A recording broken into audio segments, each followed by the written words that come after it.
Welcome to ప్రజాక్షేత్రం. ఆంధ్రప్రదేశ్లో ఎన్నికలు దగ్గర పడుతున్న వేళ బీజేపీ సైతం రాష్ట్ర వ్యాప్తంగా కొన్ని రాజకీయ కార్యకలాపాలు, సభలు నిర్వహిస్తున్న సంగతి తెలిసిందే. తాజాగా విశాఖ వేదికగా జరిగిన బీసీ సామాజిక చైతన్య యాత్ర సభను బీజేపీ నిర్వహించింది. ఆంధ్రప్రదేశ్లో బీసీల అణిచివేత, బీసీలకు రాజ్యాధికారం వంటి అంశాలతో బీజేపీ రాబోయే ఎన్నికలకు సిద్ధమవుతున్నట్టు కనిపిస్తుంది. బీజేపీతో పొత్తు అంశాన్ని ఎలా ముగించాలో తెలియక టీడీపీ మల్లగుల్లాలు పడుతుందని చెప్పొచ్చు. టీడీపీకి బీజేపీతో పొత్తు ఉన్నా లేకున్నా జరిగేది నష్టమే.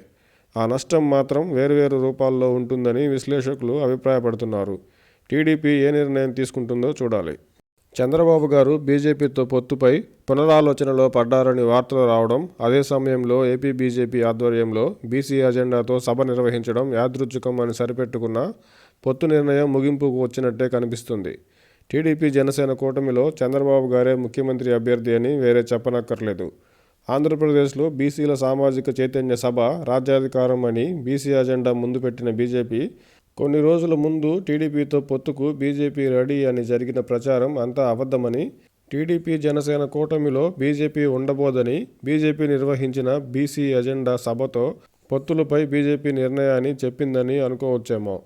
గతంలో బీజేపీ తమతో కలిసి రావాలని ఆశిస్తున్నామన్న టీడీపీ నేతలు తెలంగాణ ఎన్నికల అనంతరం బీజేపీతో పొత్తుపై టీడీపీ నేతల మాటల్లో స్పష్టంగా తేడా కనిపిస్తుంది.